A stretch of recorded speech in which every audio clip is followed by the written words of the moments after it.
Oh, that's so much better. Sprinkle, sprinkle, sprinkle.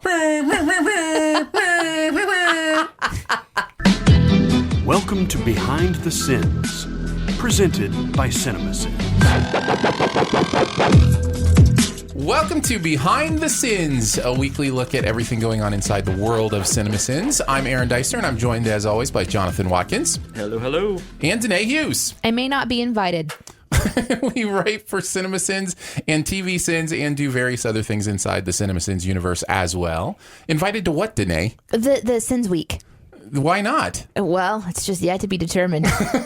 We don't know yet. Is this all your application for Sins Week?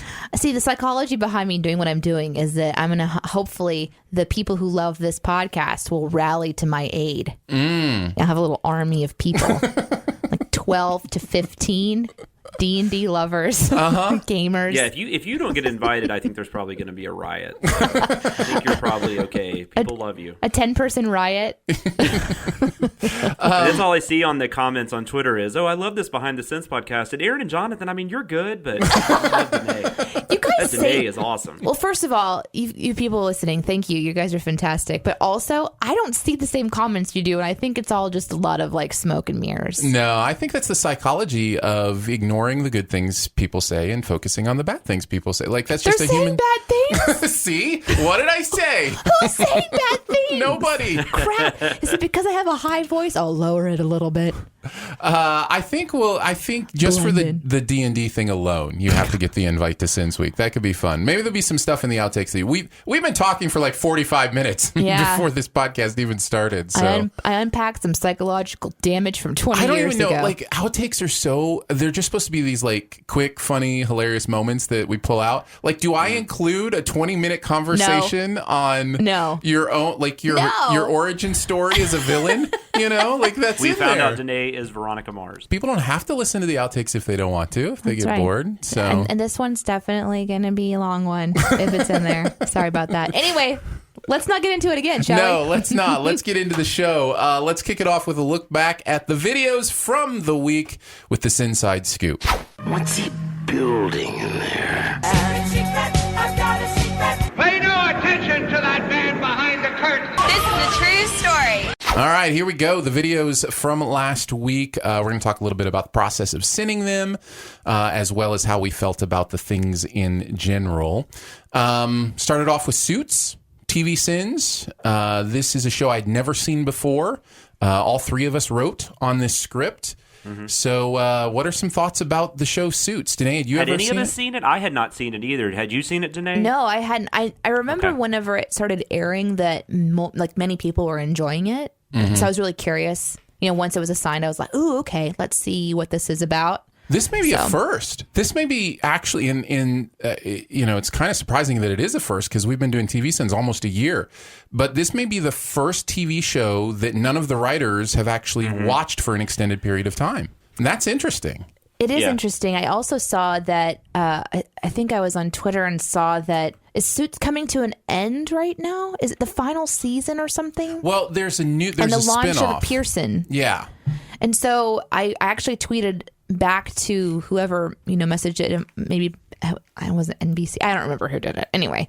And I said, as someone who's only watched the pilot, I have so many questions because I didn't see the main character, like the kid that is super knowledgeable and, gets asked to come and join the law firm. Oh, you didn't see him I didn't see him in the preview for what was going to be happening in that episode or whatever. Of the new show? Yeah. Well, he's probably not in the new show. No. It's probably about her. It was Suits. It was for Suits. Oh no, yeah, he's not on the show anymore. Yeah, and that's what I was saying. I had that in my notes, which is so weird. I don't know how they're continuing without him. Yeah, it's Patrick J. Adams. He's the one that comes in with, he's never gone to law school. He's not a lawyer, but they bring him in anyways. And he left the show last year, so he's not on this final season. And apparently Dule Hill had joined the show. For anybody out there that was a Psych fan, he was on Psych, and they made him a series regular. He was also on The West Wing. So. That's fascinating. I didn't know that. And honestly, he's one of my favorite parts of the pilot, in the chemistry they have is one of the things in this show that I was like, oh, I might actually enjoy watching a little bit of this because they're really fun together. They were. That's the only thing that's probably the only reason I would keep watching is because I enjoyed them together. Yeah, that's I mean, I'm sure there's other characters that get fleshed out. And I love the Pearson is it Gina Ryder? From Firefly? Yeah. Yeah, I can't remember her Gina name. Torres, sorry. Yeah, Torres. That's what it is. I knew it didn't quite sound right. She's great. I mean, I will watch her in anything, but, I don't know. So I'm sure you find out some of these characters a lot more, but based on the pilot, like obviously the two of them are what makes it work. They were kind of fun together. And so that makes me want to go and, read like a wiki just to get caught up.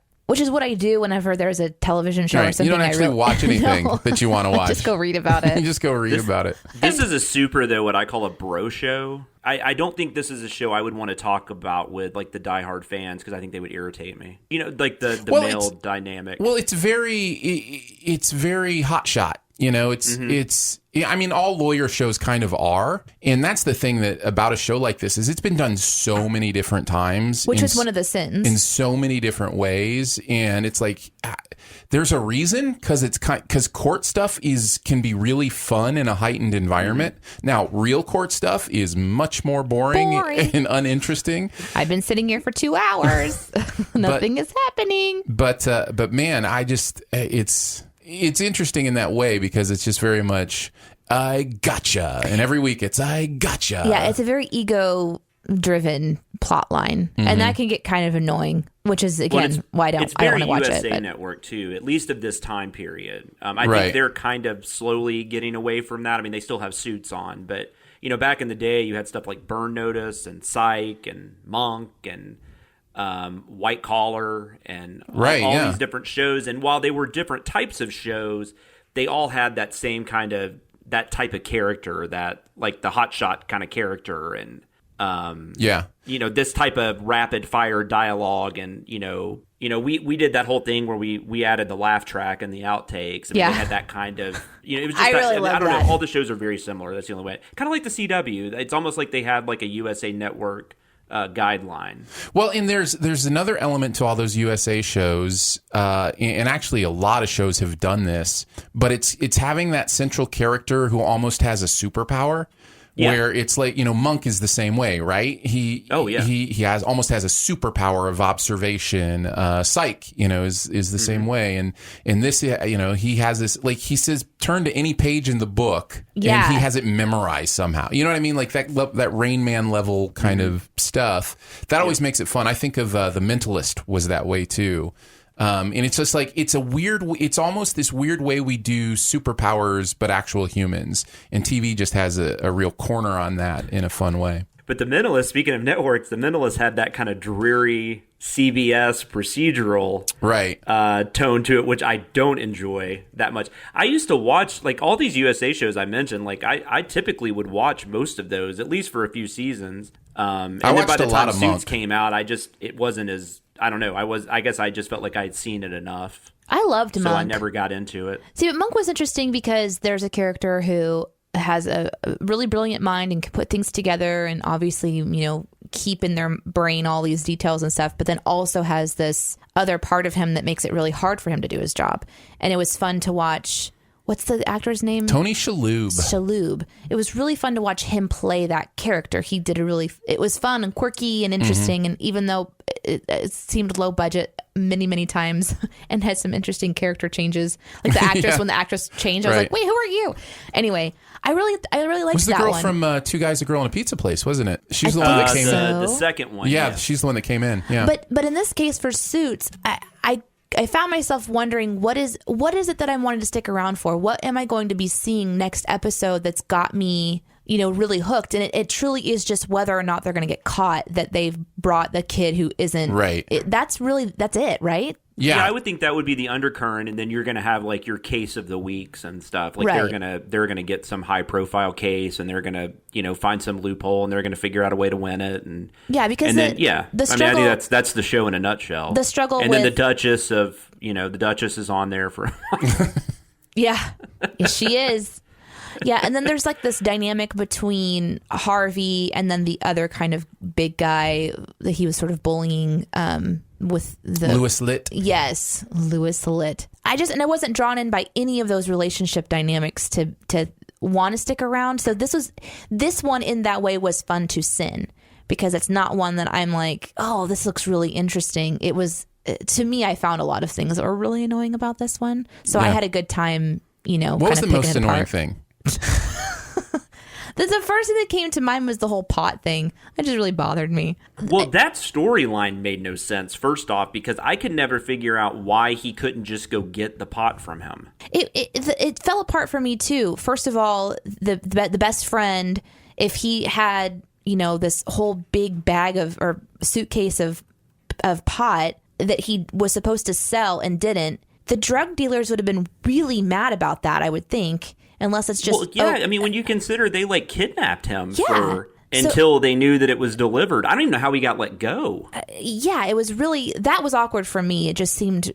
I don't know. It didn't seem to add up. And then the whole destruction of the house and, you open it up and there's pizza boxes in the oven. Like, who keeps pizza boxes in the oven, Right. And I didn't quite understand why the main character was holding on to the pot. To me, it would be something that you would immediately want to get rid of. Well, the show tries to say that it was his backup plan. Yeah, because we did have a sin related to that. Mm-hmm. I don't remember who wrote it, and then we ended up taking it out because after a few of us read it, I think Chris might have been the one who even mentioned it. That I think he had a backup plan. I think this was his backup plan. Yeah, and that became evident later. We obviously cut that, but it wasn't well communicated. No, not at all. No, so that really bothered me, and also the motorcycle in the upstairs. That really bugged me. That's probably actually a real thing, though. The people put motorcycles. Oh yeah. I don't know why. What are you going to do? Leave it out on the street? It's got to go somewhere. If you're in an apartment, you just bring it into the elevator and then take it into your room. Oh right, elevators. Yeah. I hadn't thought about the elevator part. That's a big but it's elevator, still worth though. sinning. It's still hilarious. That would have to be a really big elevator to fit that huge crotch rocket. Yeah. Anyway. What he does is he rides it into the building. And then up. And then into the elevator, and he does a wheelie in the elevator, still on the bike running. Well, show us that. That sounds amazing. We ready to move on to Dumbo? Well, the only thing I wanted to mention, though, I thought it was really funny that all of us wrote BlackBerry. Yeah, we did. It's true. I don't think that's ever happened. All three of us did a one-word joke, yeah. And then I also thought it was funny that whenever there's a combo of me and Aaron and Chris or Barrett of some variation, and there is a poker scene, there is always 30 sins written about that scene. I actually have in the comment section, I have a comment about poker, and it's worth talking about because, man, do we love poker, and do we love poking holes in poker. I guess I do have one more question before we go on. As guys who you wear suits, occasionally.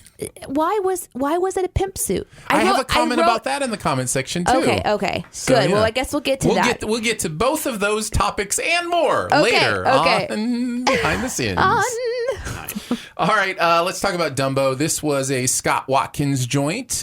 So Jeremy and Jonathan wrote on this. What a horrible movie, guys. It's terrible. And you've only seen it once, right? I have only seen it once, and I relived it during the editing process. That's for right. Dumbo? You worked on the edit on this. The second time was terrible. It was even worse. Yeah, man, this was a huge misfire as far as I'm concerned in the Disney live action. And I think they would think that too. It didn't really make all that much money for them either. So, well, it definitely did. I mean, it made money, but it definitely wasn't the hit they were hoping for. I think they were hoping it would be something along the lines of what Aladdin has done. Right. And it did not do that. I mean, Lion King's coming off a $200 million opening weekend, Yeah, I think Lion King was always going to be the big one, though, because that's the Jurassic Park. That's the one where you're going to get the kids that are parents now taking their kids to see the movie they loved when they were kids. Right. No, that's true. But like I said, I think Aladdin was a reasonable goal. It should have done that. It should have done somewhere around that. You know what? I hadn't really thought about the power, the generational power that you're talking about. Disney thinks about that all the time. No, I think absolutely that's why Jurassic World made as much money. But what I'm saying is I hadn't thought about it in relation to why Dumbo didn't succeed as well, because Dumbo is a generation previous to Lion King and Aladdin. Dumbo is my parents' generation in many ways. So we had the re-release. Well, you didn't go to the theater as a kid. I saw a lot of these in the theaters just because Disney in the 80s, they just re-released everything. Instead of remaking it, but it's still. But Dumbo's not. I think even my generation, Dumbo's not like a movie that a lot of us hold in high esteem. It's terrible. It's about. Do you mean the original? Yeah. The whole story is just. It's a terrible story. Mm-hmm. What a terrible thing. I obviously didn't see this movie because I didn't want to. Well, I actually, Chris and I actually seen the original Dumbo when this new Dumbo came out in theaters. So terrible. It really is. It's horrible. It is under 60 minutes, which is nice. I was going to say the pilot of Suits is longer. That's true. Oh, than Dumbo, than the original Dumbo. Did not expect it to be over an hour. But anyway, I when I was watching the Sins video for Dumbo, because I was so adamantly not going to watch this movie, it just confirmed to me, even though I'm just watching little clips, it confirmed to me how horrible and stupid of a movie it was. Yeah. And I'm glad I didn't spend my time doing it. I did really enjoy, there was a couple of Sins that I really loved, but one that stood out to me where I laughed out loud was the moment where it's like this scene has Batman, Penguin, Bullseye, Vulture, Miss Peregrine, Birdman, and Crockett. But then it's like Michael Keaton plays multiple. So the way that it was edited was where it just kind of kept going back to his face over and over again. Oh, it's so funny to me. Yeah, that was Jeremy. And I think he even wrote something in the script like, not sure how this is going to work, but if it does, it'll be good. Okay, I said I would only No, it was great. It was so funny. I laughed out loud. And then I guess I will say one more. The one that made me roll my eyes was the Let's Get Ready to Dumbo. I having not seen that movie, but then it's in. That was such a hard eye roll. I could not believe that was there. Well, and that's the thing with this movie is everything feels forced and clunky and stupid, and like the pink elephant section of this movie is completely forced out of nowhere and makes no sense in the context of the movie. If people saw that, they would lose their minds. But I wrote the sin in there where it was something along the lines of I was really curious how they were going to put this in the movie. But then once it got to it, I realized I didn't care. And that was exactly my feeling, watching it. That was a good sin. Yeah, there's... Well, thank you. And then the outtake at the end with the Simpsons. I haven't seen an outtake using a Simpsons moment yet, and that was just so funny. That was the one Jeremy was like, I have to have this in, right? Yeah. You put it in later, yeah. Yeah, that was the one I added, and I spent a lot of time matching that one up. And so funny. That Stampy stuff is so perfect for that scene. Colin Farrell, has this moment where he does the Homer lines, and it's just so it's perfect. It was lined up so well. I had a lot of fun putting that one together. It's worth just going. If you hate this movie, the Sins video is really, really good, but specifically the outtake was fantastic. That was a lot of fun. I mean, Dumbo is so adorable that it makes it almost more irritating that the movie doesn't work. The effects work on CG, Dumbo. Like Dumbo, I mean, I thought he's just adorable. Like you just want to pick him up. Yeah. But I mean, there's like these great moments where like the whole thing where the part towards the end where she's gonna ride on him. There's just like where they're looking at each other and doing all right, let's do this right this time. I don't know. It's just like this really cute moment, and you're just like, why can't the whole movie be like this? I don't really know why. I mean, I don't know why it's bad. Maybe the story itself just isn't interesting. I don't know because I haven't seen the original in so long. They just needed to do something different, completely different with the story. And honestly, this is an example of why we need to be a little more careful when we're like, why is Disney stick to these formulas? They should do something, strange and weird and give a director control. Well, this is what happens when you give Tim Burton Dumbo. You know what I mean? Like, it's one of those things where there is a balance somewhere where there can be a little more creativity, a little more trying new stuff. But at the same time, there's got to be quality control too. And so for sure. It's Let's interesting. get ready to Dumbo. It is not Michael Buffer's fault, but I just despise him. Like I can't if he pops up on screen, I'm like, oh God. We know what he's going to do. I just don't want to hear that. Yeah, it's going to be some form of that. And good for him. I mean, that's what I was going to say. God bless the man. He's made millions and millions of dollars off that line. Off a phrase. Yeah. Hey, I will make an appearance in your movie and say this one line and make X amount of dollars. Right? I mean, it's insane. Good on you. Like I want a phrase like that. Going back to Tim Burton. Tim Burton kind of started this, right? Because Alice in Wonderland has to be kind of what started this. I mean, that was a few years before the other one started coming out, but I still kind of go back to that because that made so much money. Yeah. Yeah, that I made guess over that's $1 true. billion, which is crazy to think because I don't think anybody actually likes that movie. But I liked that movie. oh, no, I'm sorry. I mean, I'm just saying I have not met people. I actually have not seen it all the way through. I did see the sequel, which was Jonathan not and good. Jonathan and I are going to stand in a semicircle around you today and reject Yeah. me. and reject your movie opinions. That'll be in an outtake. If you haven't heard that already, it'll be in an outtake. It'll make sense later. I haven't met many people that have said, "Oh, I love Alice in Wonderland." I like Tim Burton, but then he makes a lot of movies like this where I'm just like, "What? You're really wanting me to hate you, don't you?" I don't know. Yeah, we call that hit and miss. For some reason, his career bugs me more than most. I guess just because he's so talented. Yeah. Like when you see something like, I don't know what you guys think of, like Ed Wood or Sleepy Hollow or Beetlejuice, but those are ones for me that are kind of at the top where I see how good he is. And then I watch something like this or even like Mars Attacks, which I do not like. And I don't know. I'm just lost. I'm just like, I just don't get it. But yeah, like you said, it's hit or miss, I guess. I'm actually the weird one who likes his quote unquote more normal movies. Big Fish is one of my favorite I like movies. Big Oh, no, Fish that's a lot. great. Yeah, no, that's a great movie. Is that really normal? I mean, it's more normal. For him. I mean, I think it's kind of like Ed Wood. Yeah, I also like. Apparently I like his movies with the word big in them because I also do enjoy Big Eyes. Big Eyes is great. I didn't see that one. Sweeney Todd was really good. I've actually only not seen one of his movies, which I guess I should see it just so I've seen all of them, but I haven't seen Miss Peregrine. Oh, and his animated Frankenweenie and The Corpse Bride, those are two that my daughter loves, and I've watched many times with her.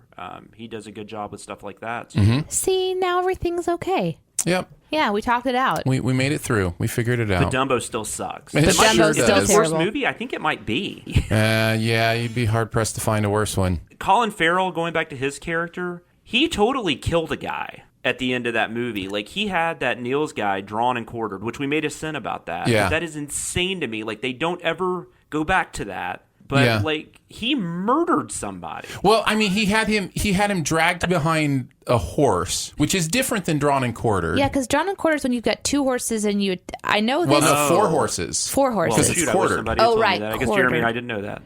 I only know that because that came up in a recent D&D campaign. Ooh, ouch. But he had him maybe he survived that. I doubt it. No, that's definitely a bad thing either way. Yeah. Oh, and the child actors aren't very good, which I hate commenting on that. But Right. They're really not good. I did enjoy that we got to use the correct form of plural octopus because so many people say octopi, but it's octopuses. And so the more I can get that out into the world, that's very important to me, that people pluralize. Hey, before we go on to the next thing, let's talk about TV Sins subscribers. We hit 500,000. Da-da-da-da-da-da. Boom. Boom. Boom. Are those the fireworks today? Yeah, that's the fireworks. Just saying boom? Yeah. That's your fireworks sound? Well, how else do you say boom? I don't know. You could make actual noises. Like saying boom? How would you do it? Oh, that's so much better. Sprinkle, sprinkle, sprinkle.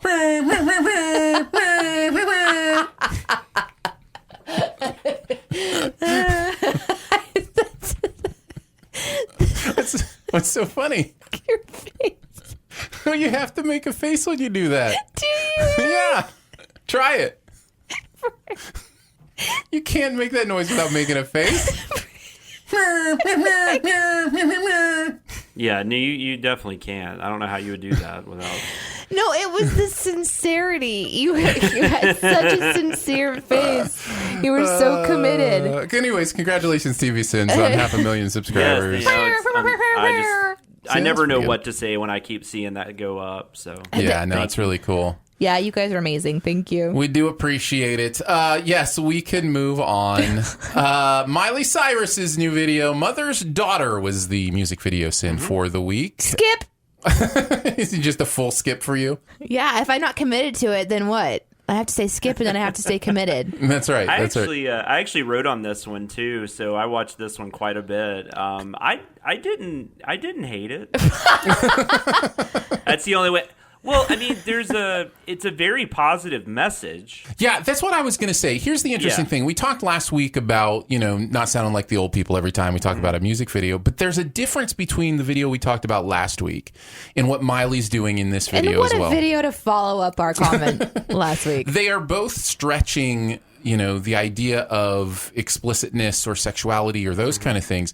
But this one is doing it in a way that's purposefully aggressive to make a point. And I do think that's different. I do think there's more value in that when somebody is transgressive or aggressive in what they're doing. There can be a reason to stretch those lines, right? To stretch those latex lines, as it were, because then you make a difference. Well, and I like that she's trying something. I just like that that's the thing we talked about with last week's video was the biggest disappointment about the Shawn Mendes and Camila Cabello song was that it was just very ordinary. Right. And there just wasn't much to it. And at least she's trying something here. It doesn't necessarily mean the song's very catchy. The song was stuck in my head forever after I worked on it. But I don't know that I particularly like the song. But, visually, it's a very interesting video. She does that whole, Oops, I Did It Again, Britney Spears outfit, but then adds, a Freddy Krueger hand and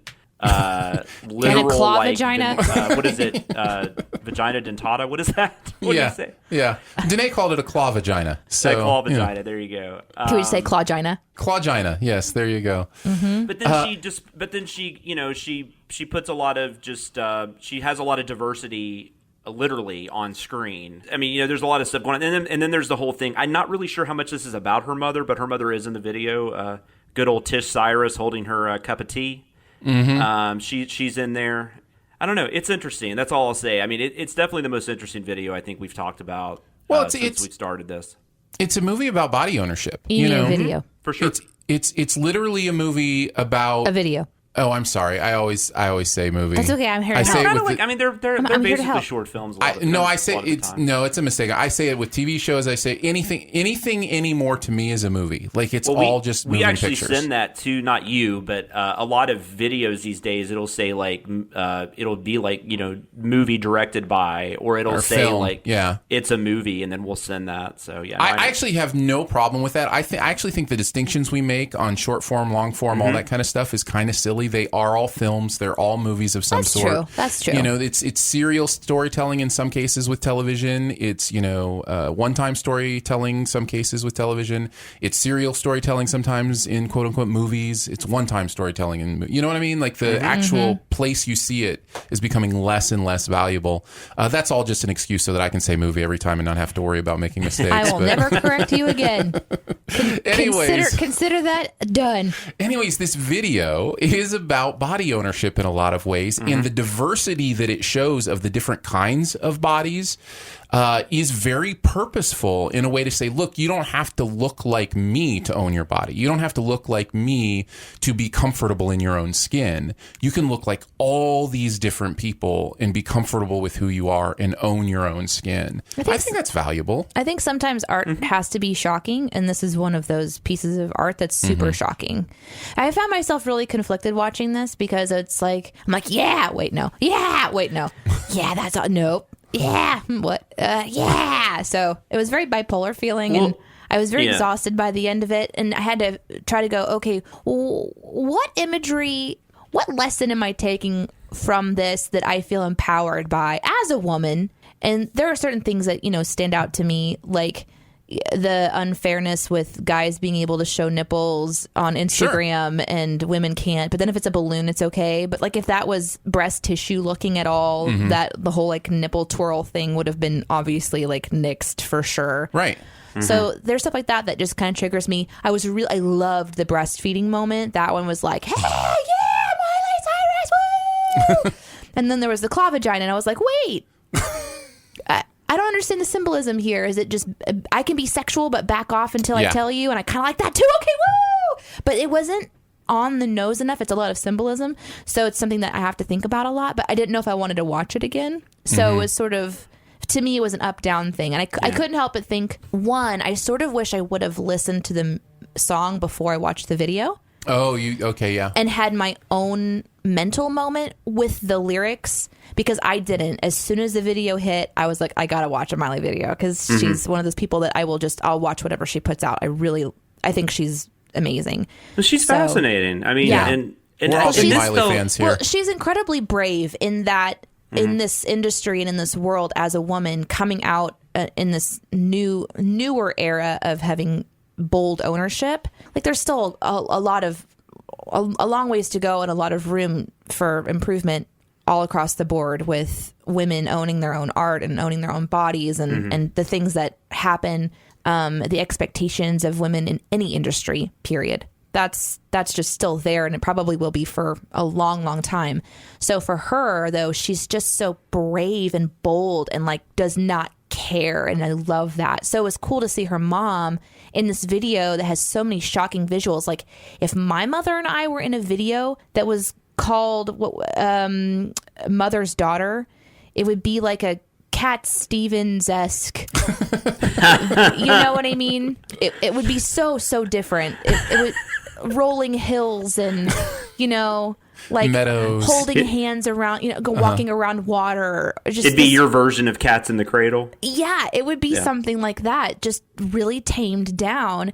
But at the same time, that would be a facade because I am the wild child, you know? Right. And so I just, for me to kind of see her mom there, like supporting her, even though her art is so, like you guys said, aggressive, it's just a really cool thing. So the more that I watch it, the more that I love it. And so, yeah, I had a good time watching it before the video. But I do have some comments that we'll get to in the next segment. In the comment section about that other women were kind of talking about that I had similar experiences too. Just confusion about like what symbolism am I going for here? What is this? So I'm excited to talk about it. I have a question for you, and this will kind of go back to what we were talking about before the show even started, but before we started recording the main part. I don't know much about her like childhood but she did grow up in a pretty wealthy environment. I mean, I'm assuming Billy Ray had money. Sure. Because he was a success for a while. He's got that achy breaky heart money. Yeah. And so I do kind of wonder, like, what if this video and some of her past stuff kind of shows what may be a little bit of an interesting perspective, because even though she wants to get this message out, she hasn't necessarily had to experience, and I'm not knocking her at all. I mean, I'm not going to blame you for growing up in a wealthy family. Good for you. Sure. I mean, she was provided a lot that a lot of us don't get, but well, and she was making her own money by the time she was 11. Exactly, she was in Hannah, Montana. I mean, and when so she was a kid. I just wonder if that works into her perspective, being a little maybe like you're not sure, like when you were making comments, like I'm not really sure what I'm supposed to be grasping onto. I wonder if she even really knows sometimes what she's grasping onto, not having to be in these situations. Does that make sense? Yeah, I think I'm hearing you. You know, it's like a difference between somebody that might have to just, grind for life harder than somebody who has money, but at the same time, it's all kind of relative. She's grinding pretty hard. She grinds so hard. Well, like my life, so much of it. Like I would Good say point, my Aaron. I mean, I've had things like I lost my father when I was young, things like that. But I'm just saying in general, like as far as like from a financial standpoint, like I had a very good education. It was paid for. I didn't have to I've had a pretty easy life compared to most people. So while I have a lot of sympathy for certain things, there's just things I have not gone through. So if I was to try to make a music video, talking about how I feel about these scenarios, it would still probably come off as a little weird, just because I wouldn't have like that perspective that someone that had actually gone through it would have. Yeah. I don't have a real serious handle on Miley's personal experiences. I make assumptions that she has sat that's what I'm and saying. had I don't to know either, explain so. her art, her perspective, her reality, her worth, and her value to a man in power at some point in her life. I make that assumption because that's kind of the assumption that most of us make. Safe assumption, yeah. And so I agree with that, and that's the other thing. Like, obviously, I can't relate to because I'm not female. And so I wonder if that has a lot to do with like her power and and her kind of hitting up against that, but then also maybe she's just really, really aware of the issues that she can speak to. And this is her way of speaking to that issue and giving a platform for conversations about feminism. And I mean, obviously sexual power is a part of it because it's a highly sexual video. So it's interesting. I've heard a lot of stuff about the, just her getting through the Disney Channel stuff. here's something that's interesting to think about. So last week's video, I would not want my daughter to watch. This week's video, if I had to have my daughter watch one of them, I'd rather her watch Miley's. I agree 100%. Isn't that interesting? 100%. And even though the visuals are so shocking and confusing, I think it would be more of a deep conversation than it would be just about like... And I apologize if anyone loves last week's video's person and her art or whatever, but like just the mindless last cussing. Week was Shawn Mendes. It was the week before that I think you're talking about. Yeah. Where it was just like her and she was just like money, sex, whatever. And it just didn't seem to have any depth to it. It was just words that are kind of shocking to come out of a teenager or whatever. Oh, you're talking about Bad Baby. Oh, yeah. 100%. I would rather my daughter watch this. I don't know. It's really interesting because I kind of felt last week we were going to struggle with this segment, and here we are in this deep conversation. Yeah. So cool. I'm glad. Can we talk about vaginas for a second? We did last week, so let's just keep the streak, I guess. Here's why I say this. It's interesting to me. There's a show on right now called Euphoria. And there's this transgressive thing that people are talking about, how many penises, are in this show and that kind of thing. And it got me thinking about the one last taboo that, making shows or movies or whatever is actually showing a vagina. They still won't do that. Like, can you imagine? Like, it's no, that's just for porn. Right, exactly. And so what are we saying? I don't know. It seems almost there's a sexism there. On a woman, it's secret and private, and it's only for porn. Right, that exactly. It can be photographed. Right. So yeah, that sends a really, really jacked up message to the youth, and I think it is something we should talk about. Like maybe not like changing the world here on our little podcast, but it is something that's important. Well, it's weird for me to say. It sounds like I'm saying show more vaginas on Euphoria. That's not what I'm saying. I'm just saying it's weird that we have this body assumption with women because it's all about sex. Right. Yeah. It's fascinating. Like I think of even what is the Ari Aster movie that we talked about a couple weeks ago? Midsummer. Midsommar, whatever. Right? Like it's still, as graphic as that movie is, when she spreads her legs, it does not show it. There is something in the, you know what I mean? Like it's just a banana appears. It's a nice phallic symbol that is allowed on TV. You see peen in that, don't you? I think you do. There's lots of penis. Yeah. And there's quote unquote full frontal nudity of women. You see them standing up, but it's just there's something about, and maybe it's just because the genitalia is more hidden, it's more internal. That may play into it, but it does seem like it sends a weird message that it does. So I don't know. I just that thought kind of hit me, and it's a weird thing to talk about, I guess, but. No, I mean, it launches into a whole other conversation that we probably won't go into here, which is this why young men are so consumed with finding pictures because it is something that they're curious about that isn't portrayed in a healthy way, right? In media, right? They have to go to dark places to find the beauty of a woman's body. Yeah. I don't think that, and I think this would be true for any conversation that we ever have on the show, at least from my perspective. I just go in and try to do the best I can. And if I find out something else later on that sort of changes my mind or helps me be more educated or whatever, we can adjust and have that conversation again. But I think it's good to talk about it because I feel like if no one talks about any of the topics that are hard to listen to or go into, then how does anyone know how to talk about it at all? If you're not hearing someone try to have a good, decent conversation about a hard topic, then when does it ever happen? Well, and I do think it's applicable to what we're talking about here with this Miley video because it is very vagina-centric. There's so much vagina imagery in it, and it stuck out to me that is not imagery that we're comfortable with. Well, and even Mother's Daughter, even with the title, I mean, you could argue that it's, she came from her mother, and, Yeah, and it made me uncomfortable, even though I shouldn't be. Right. Does that make sense? Well, because I don't see it. It's right. We're taught that it's so secret and so uncomfortable. Just the look of it, and it's, I don't know. There are whole internet videos about women looking at their vaginas like for the first time and actually looking at them. And it's like,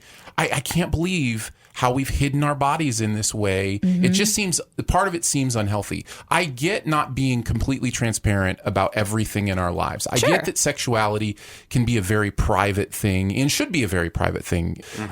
But I don't understand the body part of it. I don't understand how the actual human body, even the sexual parts of the body, which, by the way, are used for more than just sexual things, even those parts of the body become this secret thing. And I would even go past the sexual stuff. I mean, you can go see a movie where, like, Jeff Daniels has violent diarrhea. It is weird, and it's something that as a new mom with a a girl, I want her to not feel like it's a icky thing you can't talk about. Exactly. And so, so it's just, it's a good conversation, I think, to have.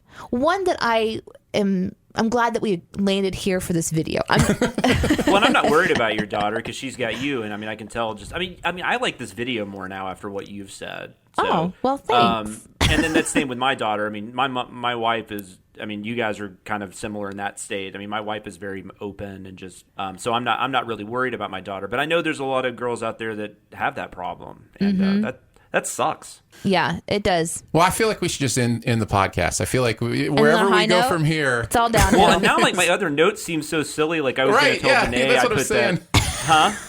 That's what I'm saying. Anything else, it just seems silly. I was going to tell Danae I put that D&D campaign sent in as a shout out to her. Oh, did you? I wondered about that. I was like, there's D&D in this one. I wonder who did that. Okay. So I was just trying to think of something different. And then we had just discussed like a couple weeks prior D&D campaigns and stuff. And you guys put terminology in my head like D6. And so I was like, I'm going to do this. I'm running with it. Yeah. I loved it. Well, we do have one more video of the week. It was Limitless. This is a kind of going back in the day. And this is not about female progressiveness. No. It is, in fact, about the opposite in many ways. This it's very limiting. This movie has not aged well. I wrote on this. This was a Dicer Share script. Barrett and I wrote on this.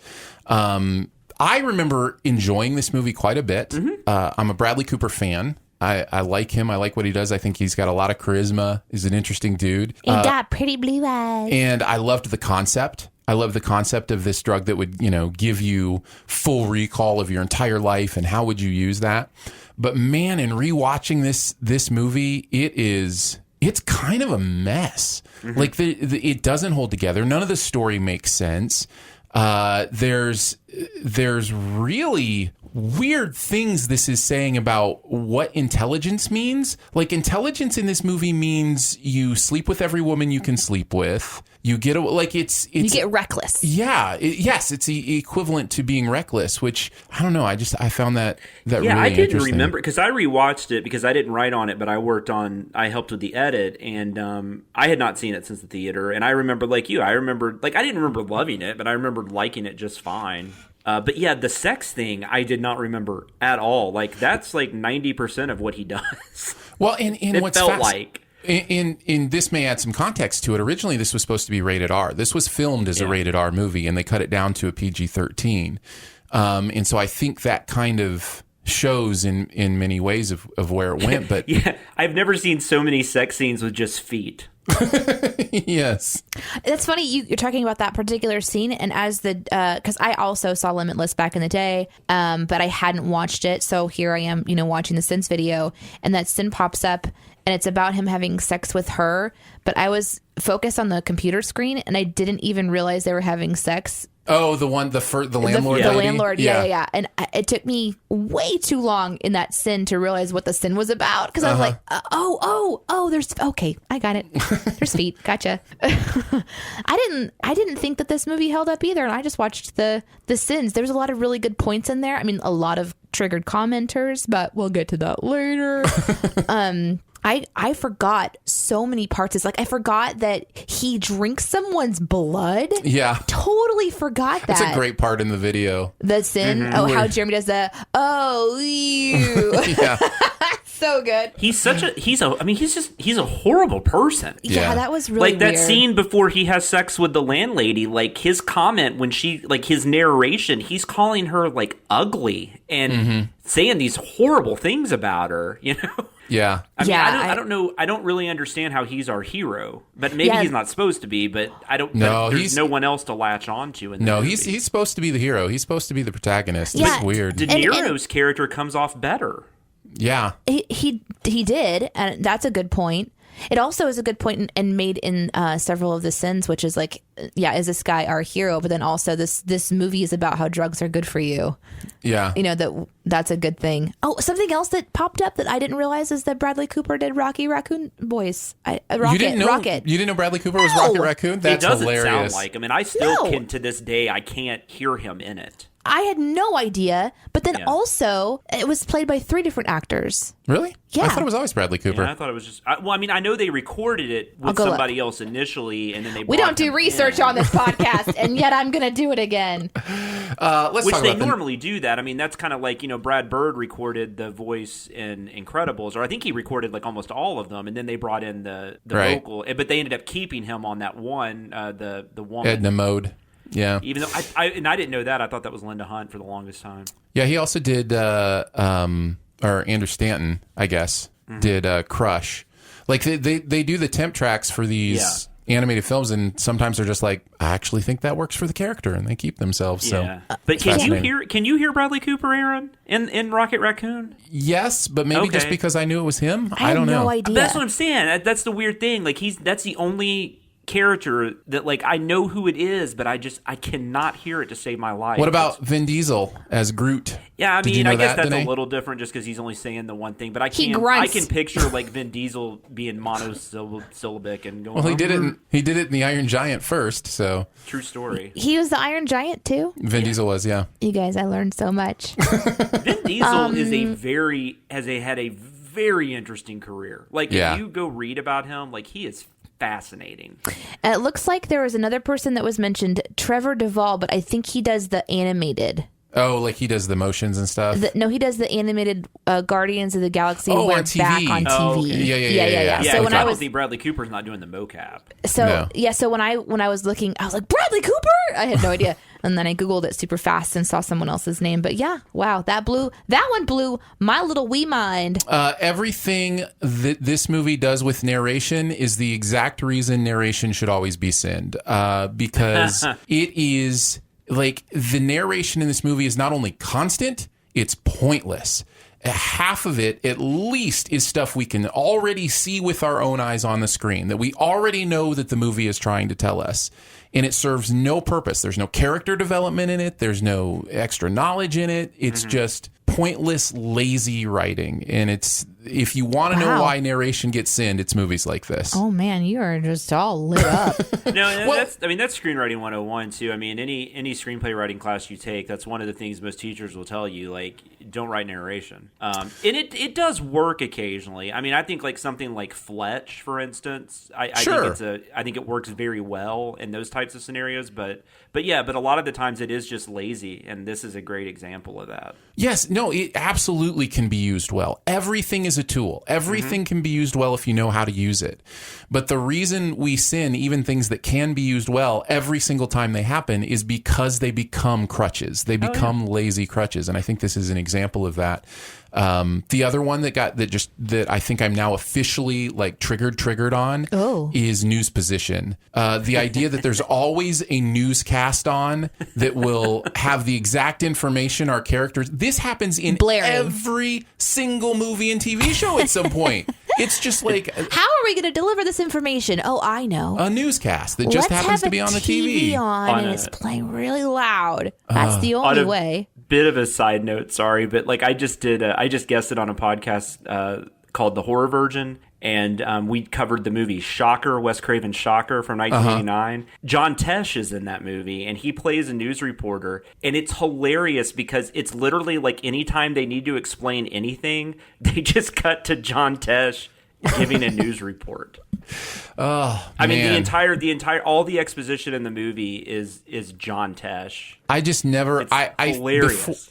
Before I did this job, I never realized how prevalent it was. It always annoyed me when it happened, but I wasn't in a position of writing on it. And so now that I'm writing on it, I just realize it was in Agents of S.H.I.E.L.D. It was in, I'm telling you, every single movie or TV show I've done in the last 2 months has had it somewhere in there. It's mind-blowing. I think the tone in this movie is a nightmare too. It doesn't know what it wants to be. The narration kind of makes it feel almost like film noirish, but then also it's kind of a sci-fi movie, and it's also kind of like a Wall Street movie. Do you know what it actually is, though? Yeah. It's a comedy. This movie is hilarious.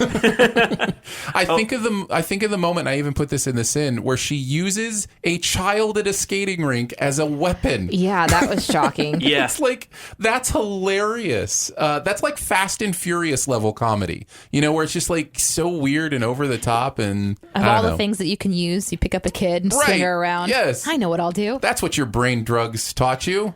That children are weapons. Well, And they you guys, are. And you guys jump on this in the sins, which is great because that whole we only use whatever percentage of our brain, which had been disproved many years before this even came out. Yeah. And you still have movies do that. Lucy was a more recent one that did that. Yeah. And that just irritates me because you're presenting it as fact. You're not. I mean, they're not presenting that as science fiction. They're saying this is true. Yeah, it's not. We can use our brains. It's not. It's. I think it just makes people sad when they realize they're using 100% of their brain. So they need that. I know. I'm kind of with you on that one. I mean, it makes me sad. Me feel I totally much better. get it, but it still doesn't make it true. All right, are we ready to move on to some keeping tabs? Let's do it.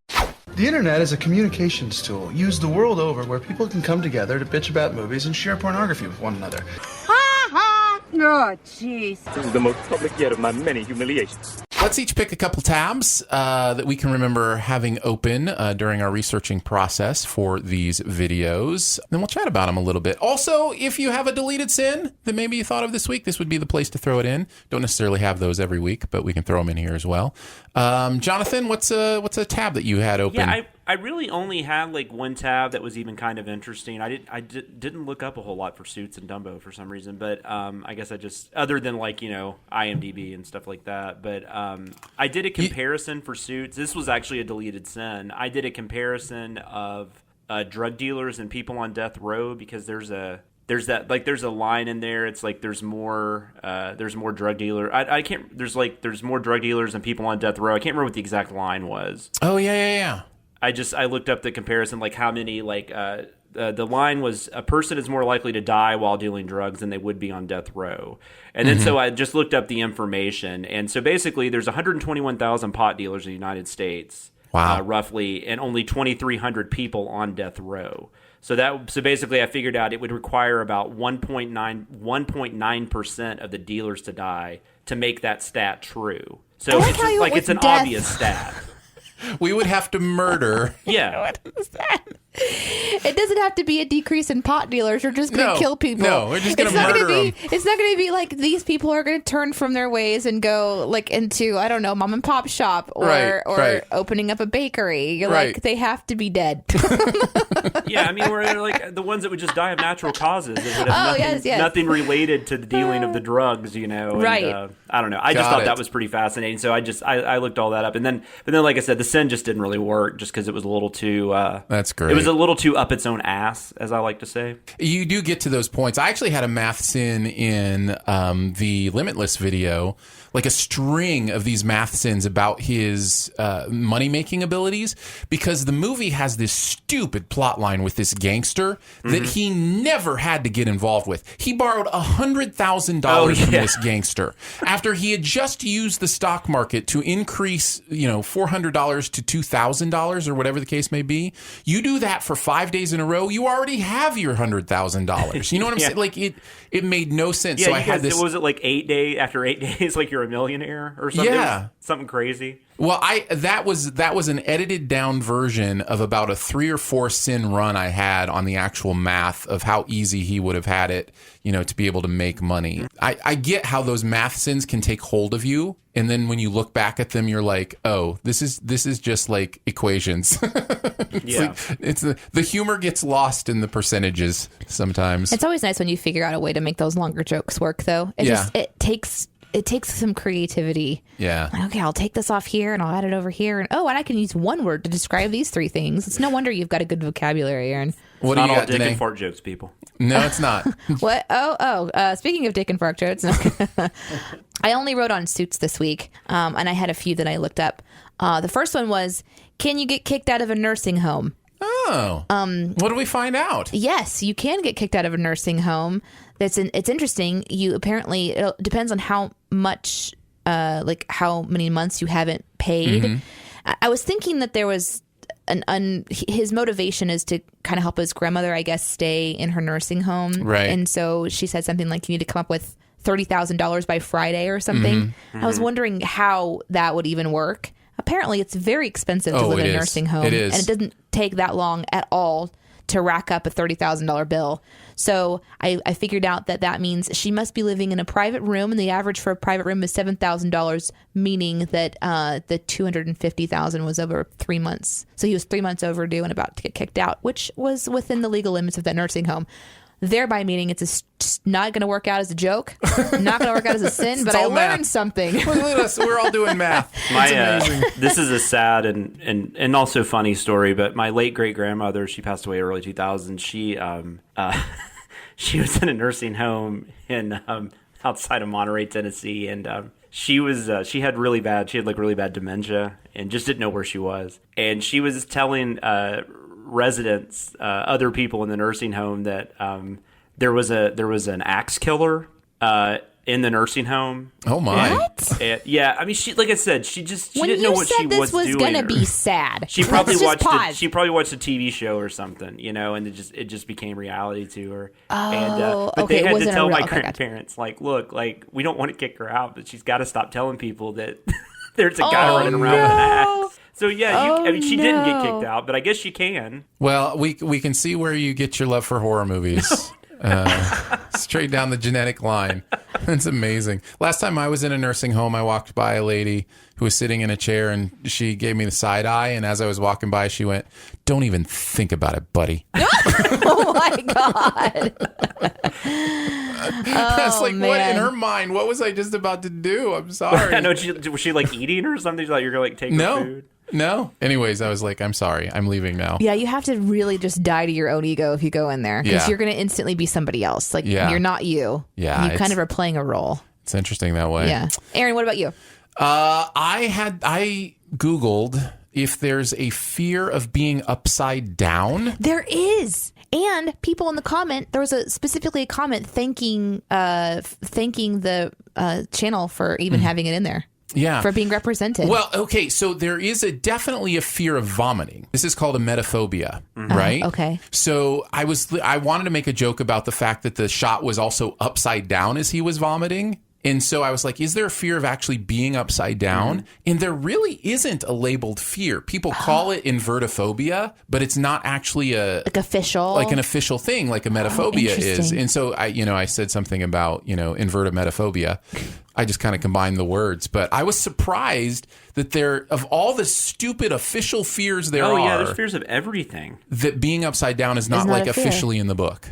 Well, that surprises me because there was a couple comments about it. Like, thank you for representing. So maybe but I wonder if it just factors emetophobia. into other fears, though. I mean, like if you're afraid of heights or you're afraid of, like I'm afraid of falling. I wonder if that just kind of factors into those. Because I mean, I've never really thought about it, but I don't really want to be upside down. So it's not something you're looking forward to. Yeah.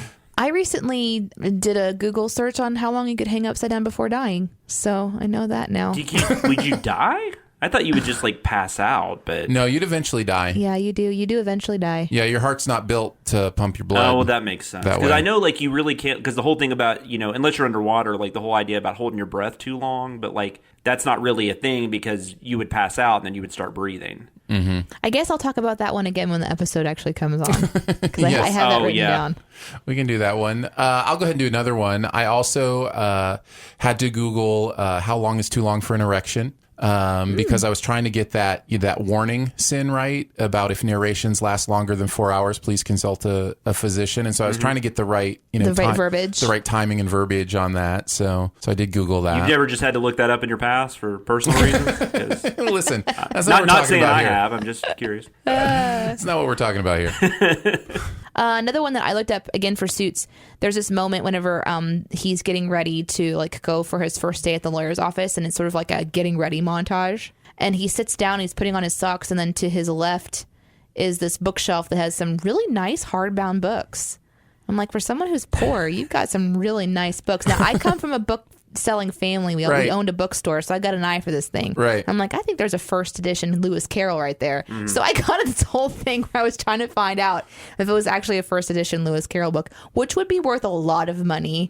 Turns out it wasn't. It was just like a Barnes and Noble release, but that's fine. The things that we research. No, I find books fascinating too. There's actually a thing, and my wife can tell you more about this than I can, but there's in The Fugitive, there's a bit where he's looking at it's like a dictionary basically for like prosthetic limbs. And my wife is in orthotics and prosthetics, and this is like, he's on the lam. Like, he doesn't have any money or anything. Right. That book's like $400. Like, it's like a textbook that's like $400.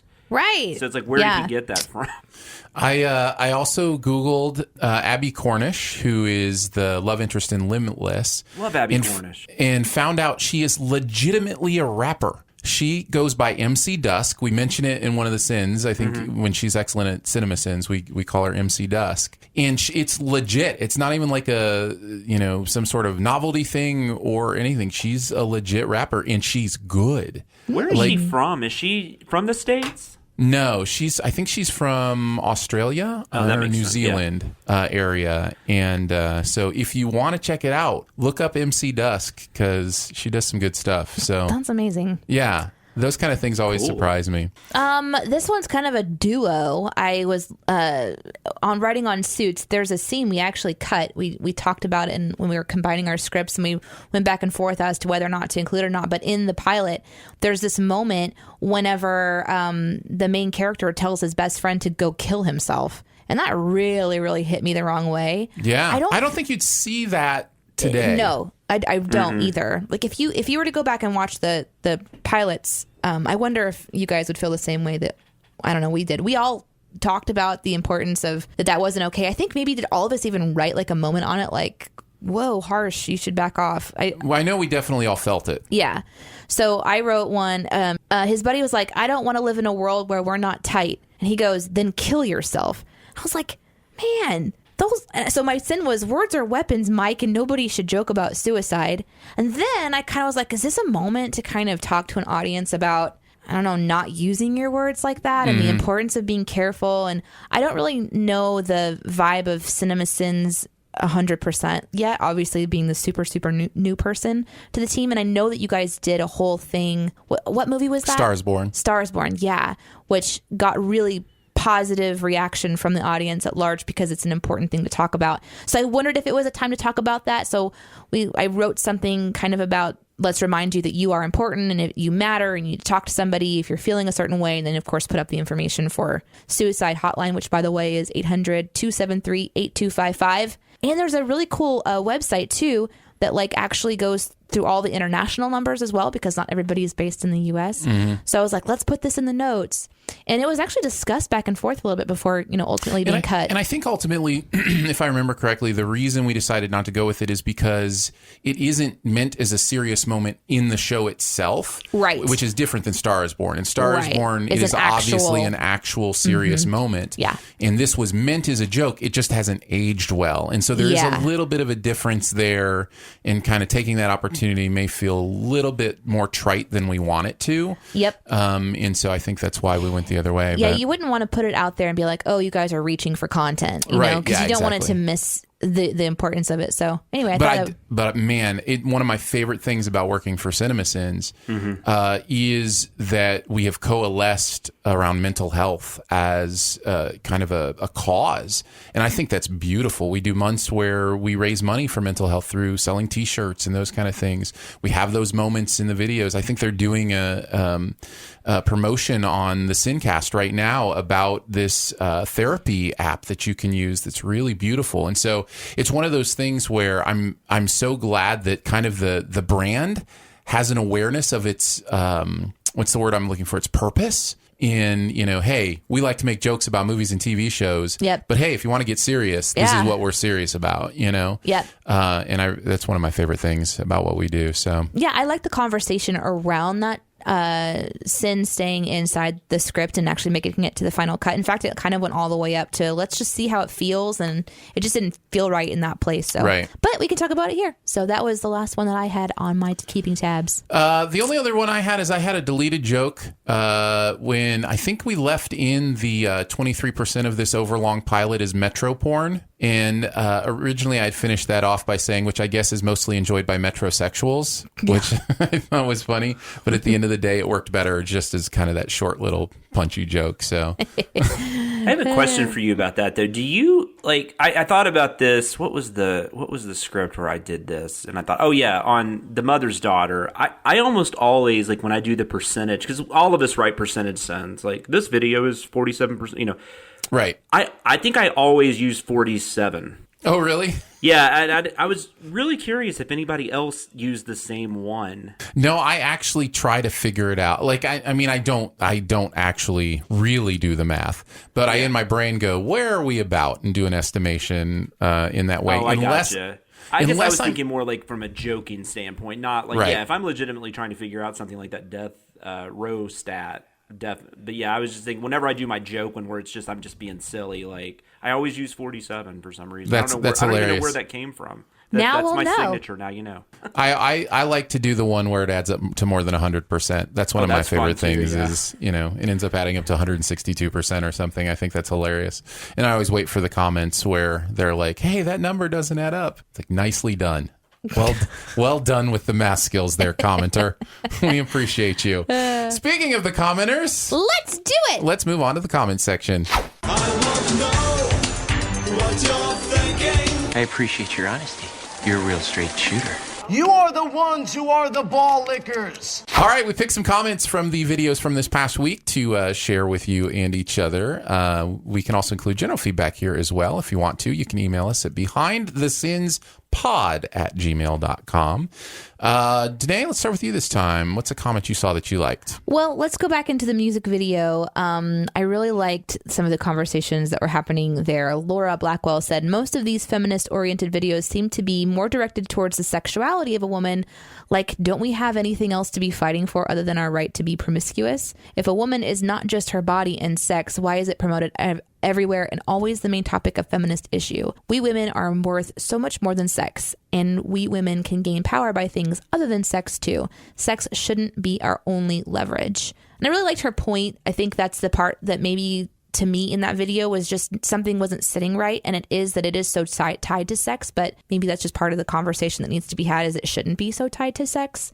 Yeah, so I liked her perspective. I think it's a great perspective, and I think everybody's going to have a different answer. It seems to me that Miley is using the shock value of sex to make the point, and so there's, and let's just hope it doesn't become about sex instead of getting lost in there. And that's why there's a balance, right? It can get lost there. The truth of what's happening is, unfortunately, often in the person watching it. Whatever you take away from it is the truth that you took away from it, and that can be unfortunate. But yeah, it's interesting, and especially in situations where there's been so much, I guess I want to say oppression. Maybe that's too strong of a word. To break out of that sometimes takes shock and extreme and pushing the edges and those kind of things. So I thought she had a really good perspective. Thank you for that, Laura. I think so too. Do you guys remember that the award show though, where Miley Cyrus performed the Robin Thicke song with him? And she came out basically in her underwear, and I think she had I don't remember if she had I feel like there was a bear involved, like a stuffed animal, or like maybe somebody dressed up as a bear, and she was just doing all this kind of crazy stuff. Do you guys remember this at all? I think you're thinking of a dream you had. No, or a strange. No, this legit happened. I don't remember the award. I feel like it was like it was a billboard or something. No, I know. Yeah, I think you're right. This is when that Robin Thicke song was really huge a few summers ago. The Blurred Lines. Right. He was performing that. She was out there performing it with him, and she was just doing all this stuff, and it was kind of one of those things where everybody was just like, oh my god, Miley's lost her mind. And there were even they would go to Taylor Swift was in the audience just kind of looking at her weird and laughing. But I always wondered in my head after that, I feel like this was right around where she kind of made that transition from Hannah Montana to Miley Cyrus, and I always wonder, think back, maybe that's just something she had to do. Well, because now everybody's just like, oh, that's just Miley being Miley, I think there is something psychologically interesting that happens in the form of taking ownership and taking back of something. And you'll see this in words too. Words that are meant to hurt and harm.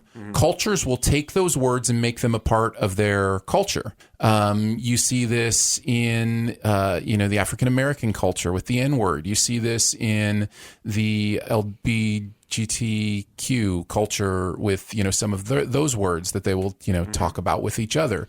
For that matter, the word Christian was originally an insult, and now we use it as our religion name. You know what I mean? Like it's one of those things where we take the things that are meant to dominate us, offend us, show power over us, and we take the power out of them by owning them. And so it's kind of an interesting version of that with sexuality, to have your sexuality dominated by men and just say, you know what, I'm going to take ownership of this and I'm going to use it. Yeah. Like it's kind of this weird, and again, there's things about that aren't healthy and there's things about that are healthy, and trying to find those lines is, man, it's difficult. I'm not making light of this, but I'm a little upset that I can't use sex as leverage. Like, I can't go to my wife and be like, you know what? If you're just not getting sex. She'd be like, that's right. None of this tonight. Yeah.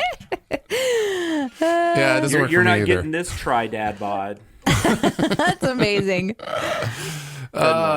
You were trying to think of the LGBTQIA. Okay. Did I put a T in the wrong place? That right. No, it's the IA is on the end, and then there's also a plus now. Yeah. I think most people can do the LGBTQ, and it's fine. I wanted to say homosexual community, and then I was like, well, I think it's different, right? Yeah. Because sexuality issues are... So it's LGBTQIA plus. Thank you. And that's, I appreciate that. I think that's now kind of like the all-encompassing... Gotcha. It's like I. Yeah, I am, whatever. Yeah, I gotcha.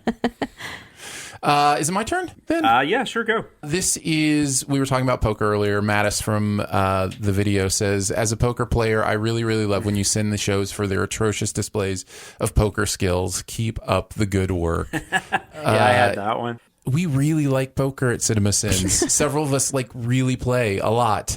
Hey, Chris is just in Vegas doing the World Series for almost a month. Yeah. So it is definitely something we're going to notice. If somebody's string betting, we're going to bring it up. If they're saying something was a brilliant, I think in this case, it was the fact that it was like he had pocket aces against pocket queens and they both flop trips. And it's he doesn't have to be smart to get all that person's money. He is getting all that person's money as the dumbest poker player in the world. You know what I mean? So it's funny to watch shows when you actually know poker and what they try to say about it. So as someone who has no idea what you just said and no idea what happens in TV either, I appreciate that you guys know what's going on, and I'll just trust you. I did find it funny. We always send string bets, and then there's another sin in one of the videos this week. I can't remember which. It may have been in the Limitless video where we were admitting our hypocrisy by saying, "I see your spec and I raise you a plank." Yeah. And I was like, "Hey, that's a string bet. You can't do that. You can't see and then raise. You just got to raise a plank. You can't." Anyways, continue on. Who else has one? I had also Suits, Jay Trishelle. Based on your Vanessa Ray joke, please tell me that Pretty Little Liars is on your radar. Pretty Little Liars was a fantastic mess. Vanessa Ray played the savant character on Suits, his drug-dealing friend's girlfriend. And she's always an actress that she just pops up in things every now and then. I've just always found her interesting. But she was a pretty big part of the show Pretty Little Liars, which I am not sad to admit I watched every single episode of with my wife. And enjoyed the crap out of it. It's just it's so much fun. There's no way to explain it. And I've turned a bunch of people onto it on Twitter, and they've all thanked me. So that's one that I actually read instead of watch. We were talking about that earlier. Oh, that's awesome. That's one where I'm like, okay, what happened in this episode? And I just read about it because I don't want to spend the time to watch it. Oh, nice. I got you. I thought you meant you read the book. No. Oh. Nope. I just read the short wiki version. It's so fun. It's an insane show. It's an absolutely insane show that was basically like this 5 or 6 season murder mystery. And then they even added on like another season or 2 after they solved the murder. And but what was interesting about this was I agree. Like I really liked that we got to keep that in. and I'm glad a lot of people got it. But what I also found out after the fact was that Patrick J. Adams, the savant character from Suits, who has now left the show, he's married to Troyan Bellisario. Donald P. Bellisario is a big TV producer. It's his daughter, and she was one of the main characters on Pretty Little Liars. So it was kind of one of those interesting sins where we actually kind of got more out of it than I even realized. And that's nice. And that's always fun. Very nice. It doesn't happen all the time, but whenever it does, I'm just always like, oh yeah, I meant to do that. I'm gonna bring this up now. It was one of my other comments that I wanted to do, but it goes along with somebody requesting a show. Mm-hmm. I am always blown away. I feel like people have ESP or something. They will request movies or shows that we're doing next week or in the next 2 weeks or writing on now or whatever that they have no reason to request. Like, it's not one of them that's tied into like a new release or anything. There was one in, I'm not going to say it because it would give away what we're sinning. You'll get fired, Aaron. Don't do it. No, I'll say it to you guys and then I'll bleep it in the podcast or whatever. But just mime it to me. But somebody in the Limitless video was like, please do everything wrong with and I'm like, we're sending that next week. I saw that. Where did you pull that from? So like, weird. It's so strange. Like, it kind of blew my mind. I was like, of all the requests that you actually get right, how do you know that one? And that's going to be great for them, though, because they're going to think they got their wish. Yeah, that's right. It's like, oh, yeah, that sounds good. Let's do that. We that. picked you out of everyone. No, but TV Sins, I noticed that because I guess I was just reading the TV Sins comments more than I was the CinemaSins early on because, I was just curious what people thought of the channel. And there were a lot of people, like requesting things that we were just about to do. Now, I think some of that was probably like they assumed those were things like they're going to do Walking Dead and they're going to do American Horror Story, But it would always seem to be like the week before. Yeah. And like, no, it's fascinating. That's coming out in like 3 days. That's fascinating. Danae, you got another one? Yes. On Dumbo. Now, at the time of recording our podcast, the comment was made 5 hours ago. I like to like sort them by most recent because there's some really interesting ones. Anyway, he was saying at timestamp 4:03, and then the quote is, "It's not the penis that made him do it," which I super appreciate because it sounds like the girl says, it's not the we penis, talked about this. But she says peanuts, but it so sounds like it. And that wasn't the sin that was in the video. So I really love that this person brought it up. And this person's name is Jack Me Off, which makes it even better. So I heard that too, Jack. I heard that too. And I'm glad that you put it in there because I'm like, yep, I heard it. That's what I thought the sin was going to be. Well, I said, because I think Jonathan, when I was working on the edit for this, was like, we should put subtitles in there because it sounds so much like she says penis. Oh, said, yeah. What if we put the subtitles as penis? What if we... Yeah. I was like, oh no. Even though I knew he was joking, but it was just one of those moments where I'm like, no. We're not doing this. We're not going on there. A Disney kid movie coming out of this beautiful little girl. Penis, though. It does. For sure. It really did. Let's see. Here's another one I have. You talk about the pimp suit. What makes it a pimp suit. So a lot of people chimed in the comments on this, which is great. And this is one of those cases where you have to open up replies to the comment to really get the magic here. Yeah. So this is from Layla, who says, there are several minor factors, but I'd say the Windsor knot makes the most difference in making it more pimp-like than the others. Oh, thank you. So then Brian clarifies. Brian responds, I'll have you know, I exclusively go with the Windsor knot, and I have not once sold a woman. And then Digital Zombie comments to Brian, maybe you should work on your sales pitch.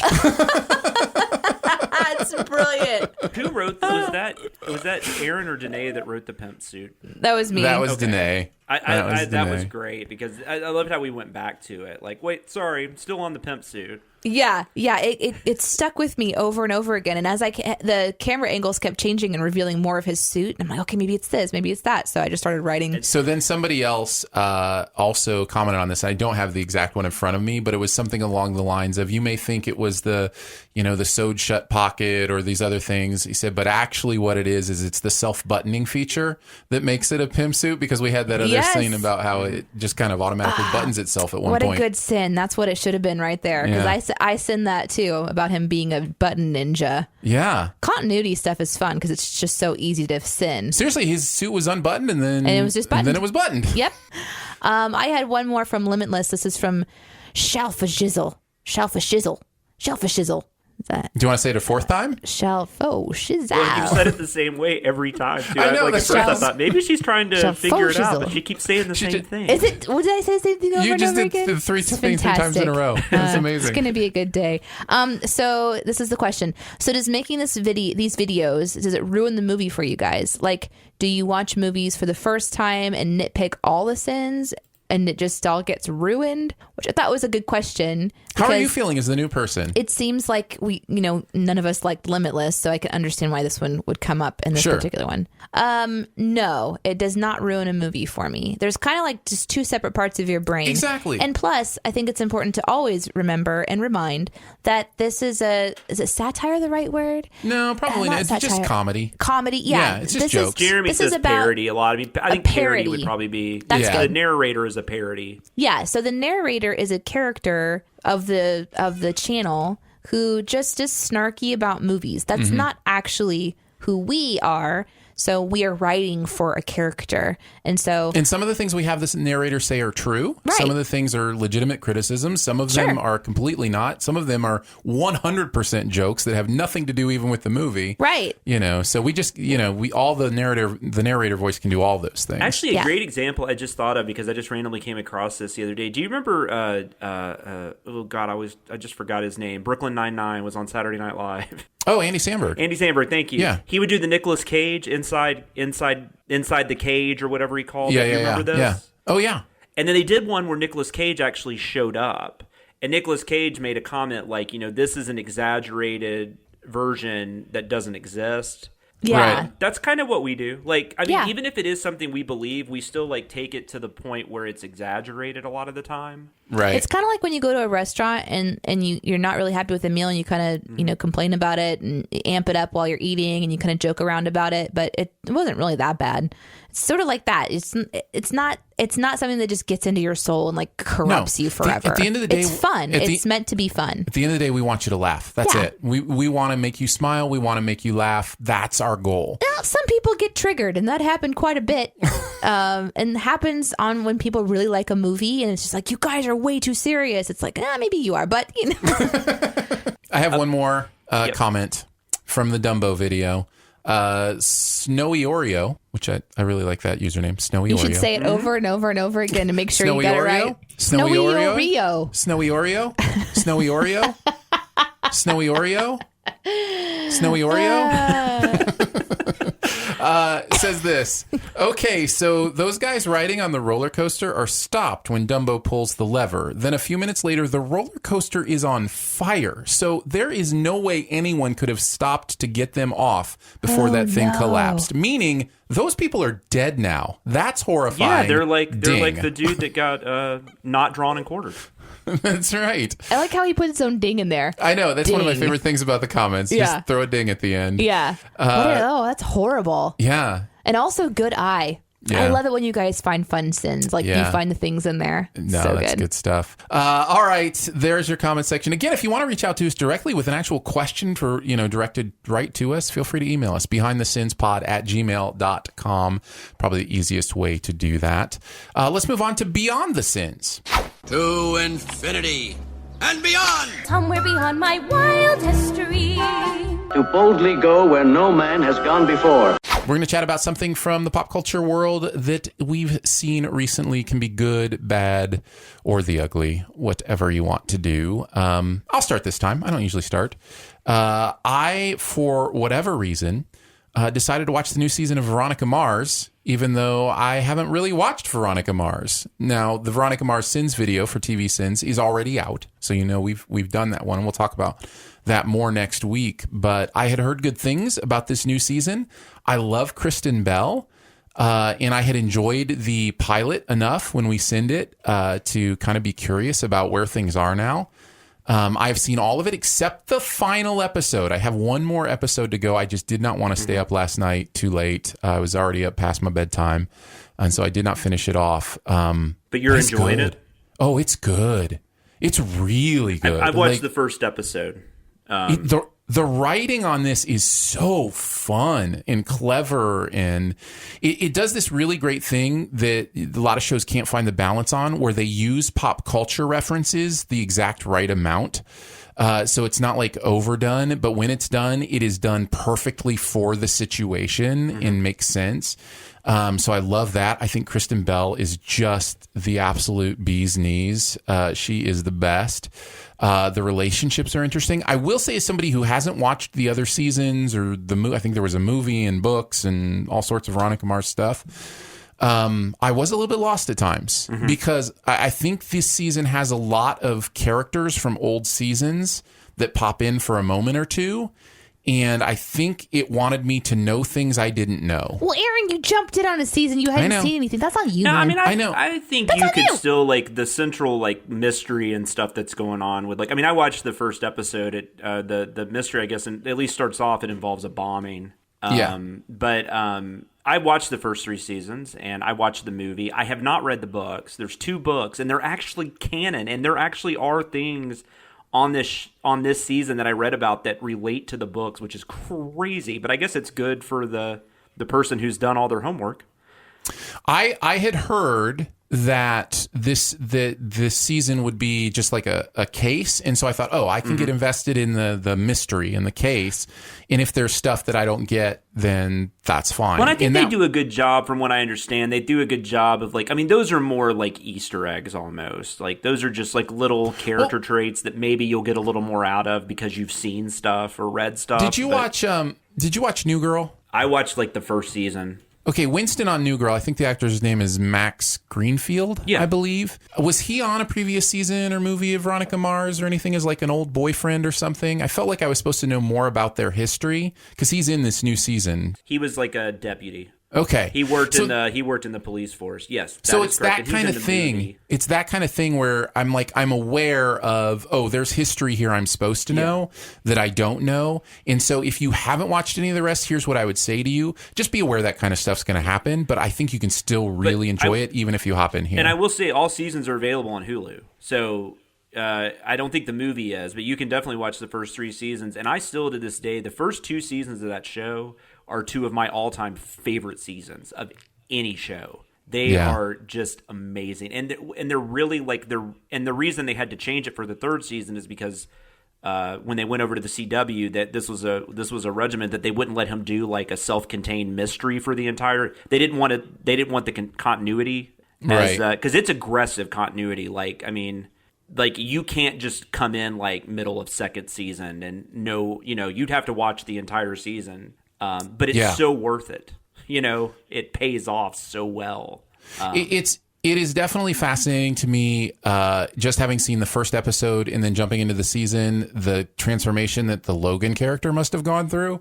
Like, I don't know when that happens or what the process is, but, obviously they're in love now and, they're a couple. And I don't think they have good chemistry, though. That is one of my negatives. And now I've only watched the first episode of the new season. So maybe I thought they were great. But I will say her and her dad, Enrico Colantani, I mean, it's like they've not been apart. Well, I loved him in Just Shoot Me. Man, he's great. Really Galaxy loved Quest. Yeah, that's true. That as well.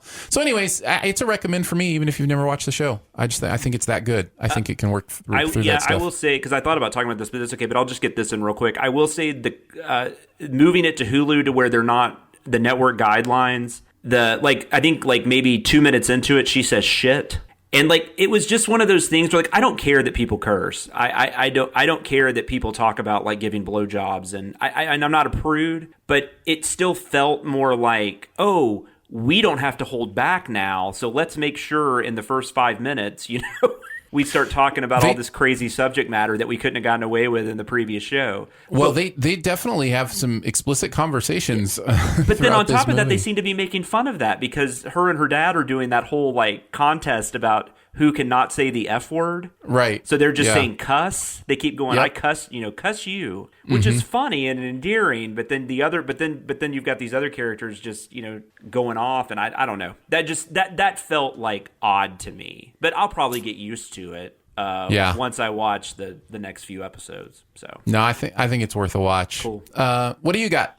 Me, Jonathan? well, I guess since you got into that, I will talk about a podcast I just discovered. It is called the Sincast. No, I'm just kidding.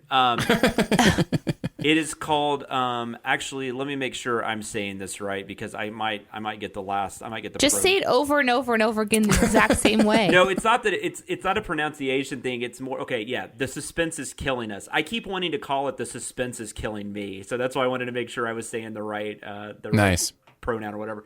But yeah, it's called The Suspense is Killing Us, and it's about suspense films, which I know Aaron's a huge fan of suspense films as well. I am. But it more or less focuses on, in the 80s and 90s, there was at least the early to mid 90s, there was a type of suspense film that just doesn't get made anymore. And mainly because it's become a TV show, like stuff like CSI and Law and Order and How to Get Away with Murder and things like that. They kind of took the place of these types of suspense movies. Stuff like Basic Instinct and Jagged Edge and The Presidio or whatever 80s, 90s thriller. I mean, they all kind of had like this same, like some of them were very sexual and Dead Calm, yeah.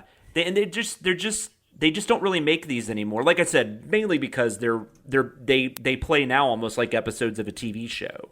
But they're still really great. They still have their fan bases, and so I've really enjoyed listening to this podcast. And it just started. I think there's only maybe less than 20 episodes. And it's also had me go back and watch a lot of these before I listen to them because I want to, or some of them for the first time. But I just watched this past week. I've been rewatching some early Brian De Palma stuff because they have an episode on De Palma. So I was watching Blowout and Body Double and Dressed to Kill, and it's just been really fun going back to a lot of these movies I haven't seen in a while. And if you're a fan of the suspense genre at all, this is just a really fun podcast to listen to. That's cool. So The Suspense is Killing Us. The Suspense is Killing Us. Have they done anything on Dead Again? I don't believe they have yet. I'm about 7 episodes in because I've been actually trying to watch stuff before I listen. But I don't remember seeing that in any of the descriptions, but I'm sure it's coming up. Yeah, I just saw that one recently, actually. I wouldn't have to rewatch that one. So. Oh, it's so good. Oh, it's amazing. All right, Danae, what do you got? What's your Beyond the Sins? We joked last week about book review, and I'm going to do a book review. Yay! And it's going to feel like I'm trying to do a whole kiss-up thing, but I read The Ables, and it is so good! Yeah. Did you guys read it? Yes. Yeah, I've read it, yes. Okay, I just wanted to make sure. As far as Jeremy knows, yes, I've read it. Aaron Dicer. He's listening, you know. No, he's not. He listens to everything. He's not. About it on the other podcast, Sith Pop. So I guess quick question before I tell you how awesome this book is, and why you need to go get it and read it. Is anyone listening anymore? That's yes. Oh, yeah. Okay. Well, they're still overseeing. Oh, okay. Hi. Hope you like the show.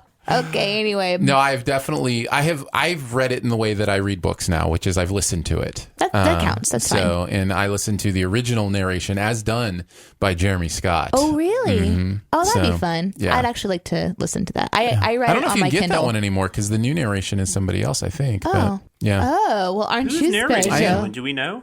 I don't know. It's somebody who's really good. Okay. But I don't remember their name. I've never been able to do audiobooks. I can't. I have to read. I can't listen. My mind wanders. I was really surprised. I didn't know what to expect. I didn't know anything about the book going in. Mm-hmm. Legit. I didn't understand I didn't know who the book was for. I didn't know what genre it was in. So the first couple, chapters, I'm getting into it. But I just really like how the author, I really like how he presents the complexities of, being young and decision making. Like all the adults seem to not have a problem with saying life is hard, life is pain. It's how you act. It's how you respond to it. Mm-hmm. And I don't remember reading an adult or, young children's novel, what is it called? A teen novel? Yeah. Juvenile novel? Young adult novel? Fiction. Yeah. I don't remember reading anything like that had any of those messages when I was growing up. And so to me, I'm reading it from the perspective of these themes are so freaking important. I mean, obviously, band of misfits working together to solve problems is just gold. But then how the adults speak life into the kids is like the best. I just loved that so much. And I also loved like just how he developed the story and the little twists and turns that it takes that I personally didn't see coming. And I thought that they were really fun to discover as you read. And it's just really nice when you read a book and you're like, oh, what? You know, and you kind of get surprised. Because I feel like when I watch a movie or something, there's so many obvious visual cues, which when you're reading, they're there too, but it's different. When I watch something, well, you've got more space to hide them in too. You can. It could be hidden in. Yeah, they can be just much more subtle. Yeah. Oh, yeah. So to me, reading books that have twists and turns, like there's a one book from my youth that had one of the characters just die, and I'll never I just sobbed on my bed for like 2 hours because this character. I went back and read it over and over, thinking I could change it. You know, it's kind of one of those things. And I love it when a book can pull emotion out. This one definitely pulled a lot of really positive emotion, and I definitely cried when I was reading it too. Had to put it down. I read this book in the shower, so it was super good. It was really fun. That's some really wet pages. It was a digital book on a waterproof phone. Oh, so okay, fair enough. It worked. Although, how do you get any showering done while you're don't. reading? I had to That's put just it down. a waste of water. It was a bad idea. You're a bad environmentalist, Danae. It's a bad idea. I'm trying to soap up my hair with one hand and read with the other. By the way, I wear glasses, so it's like right up to my face. It was stupid. It was a stupid idea. But it speaks well to the book in that I wanted to get through it. I wanted to know what happened, and I wanted to see like what mysteries were going to unfold. And this is exactly where a bath is called for. You understand this, right? If there's one time in life I know. where you should take a bath instead of a shower, it's when you want to read a book. It just didn't work out for my schedule. I can't do a bath. Don't. It's like I'm, you don't like I'm soaking bathing in my own own filth. That's just weird. It's a Jonathan It's like you soup. got to take a shower right after you're done with your bath. I don't. Guys, we're forgetting the point here. You need to buy this book. It's so good. It's amazing. I really love it. I can't wait till I hope they make a movie for Jeremy, and I want to see it, and we can send it, and then maybe some people will realize we have a sense of humor. That'd be funny. If people don't realize we have a sense of humor about ourselves, they aren't paying attention. Yeah. I I loved it. My next thing that I want to do is talk to somebody who is in kind of that same age range as the heroes of the story, and I want to know what that person thought of the book and their thoughts, because I'm obviously not that age range. I'm reading it more appreciating how the adults are interacting. My boys are all reading it. Yeah, so when they finish it, I plan on like asking them. I'll annoy them. They'll roll their eyes and be like, "Danae, leave me alone." And the sequel will be out soon. I know. That's going to do it for Behind the Sins this week. Don't forget to make sure you are subscribed. Go ahead and leave a comment or rating as well. You can hang out with us on Twitter. I'm at Aaron Dicer. She is at Danae Says, and he is at Sam Loomis 13. So for Jonathan Watkins, Danae Hughes, and myself, we will see you next week. Thanks for listening. Send any feedback to behindthesinspod@gmail.com, and be sure to subscribe or message us at Twitter, and be sure to visit CinemaSins.com. Aaron's covering for me. I had to take a nasty, nasty poop. Nice. You I make can it relate. sound like I was in the room. Like I'm not covering for anything. I had no idea what you were doing. You're talking about like the enemies of CinemaSins right now. The Cinemies? And I've actually been trying to figure out some ideas for a potential one-shot. A potential one-shot? What do you even mean? Well, as you know, Jeremy said he may be interested in playing Dungeons and Dragons sometime. And I've got this really fun idea that I've been brewing since then. So what you're saying is we would do like a D&D style CinemaSins thing. One time. Where the monsters are like the YouTube claim system. Yes. Commenters on idea. YouTube. Uh-huh. Oh, I love this. Yeah. That's my idea. I don't know if it's actually something that's going to happen or not. Oh, yeah. We're going to make this happen. I guess, first of all, I have to be invited to Sins Week. I think that's going to happen today. Yeah, I think you'll have an invite. I don't know. You'll probably have to be there. I think it'll be more of a not whether you want to be there. You'll just be forced to be there. That's true, Danae. Yeah, What does that mean? That means you don't have the option to miss it. Oh, well, as a person who has complete control of my life, I can say no to things. Just want to put that out there. My 20-year high school reunion was this weekend, and several times stories would come up. Well, there's several epic stories that everyone brings up whenever I see them. The time that I stabbed myself in the finger with a compass, hands down, number one. Everybody remembers that one. Uh-huh. But then the other thing that By the way, just so we're clear, in case there's some confusion, this is the compass with the pointy end that you turn the pencil to make circles, right? Not the compass that tells you which way is north. No. That would be much more difficult to stab yourself with. I'd probably find a way. So there was this epic moment right before going into middle school. So this was like an elementary school. It was sort of a defining moment for me. In fact, it turned me into the angry person that I would become for many years. It's a series. It's your backstory. This is part of my backstory. Yeah. That's why you became a villain. At recess one day, there was about 6 girls, and they stood in a semicircle around me, and one by one went in line and pointed at me and said horrible things to me, like, we're never going to talk to you again. You mean nothing to us. You know, you're not part of our group anymore. Just like something that you would see in a movie. Yeah, like mob mentality kind of stuff. It was super that. And then they all walked away and left me literally friendless on the recess, and I just remember turning. That's rough, man. It was horrible. Oh my God. It was a defining moment. So And you went to this high school reunion? Yes, I did. That's fun. I guess high school got a little better. Yeah, no, actually. But anyway, I do have a point. I promise. It's not going to end in this horrible place. Okay, fast forward to our 20-year reunion. Actually, we went to the 10-year reunion too and saw these girls. Instant fury. The last 10 years, I guess I've done a lot of personal work because I saw him today and I just kind of smirked like, bring it. Like I wanted him to say something, and then I also wasn't going to do that part of it. Right. I wasn't actually going to do anything, but Right. Anyway. So I'm sitting, this girl walks in, her name is Rebecca. I haven't seen her in 20 years. We went to school together. She was in middle school with me. We start talking. They did it to her too. And this is the point. I have spent my whole life thinking that I was the only person this happened to. Turns out these girls did it to like 6 other people that same year. Wow. And for sure. I didn't ever think that that was even a possibility. Even now, I didn't really think about that. So we're talking, and she begins to say what these girls did to her. And she remembers it vividly, and it was a defining moment for her too. And it actually spun her in a positive direction, where it spun me kind of more in a negative direction. Mm-hmm. In fact, she said it was this girl, this girl, this girl. She named them, and I said, "Yep, that's the ones." And we kind of just turned and looked at the room, and like, there they are. And I was like, yeah, I kind of don't care anymore. You know what you should do? You should find out who all they did this to. It sounds like she knows other people they did this to. Yeah, she remembers the names better. And if they're there, you should form a semicircle around them and tell them how amazing they are, how much you love them, how awesome people they could, like return, pour the heaping coals of kindness on their head. Vengeance kindness. Yes. Or go watch The Craft. Oh my gosh! And do everything those girls do. I loved that movie when it came out. If you graduated 20 years ago, you were probably the perfect age for that movie. I didn't mean to get off on The Craft, but it just fascinates me. Some of those late 90s movies that I barely remember have these like huge, rabid fan bases because people were kids at the time. You don't need to feel bad about that. You're more on brand for what we're actually doing on this podcast than I am talking about my pain from 20 years ago.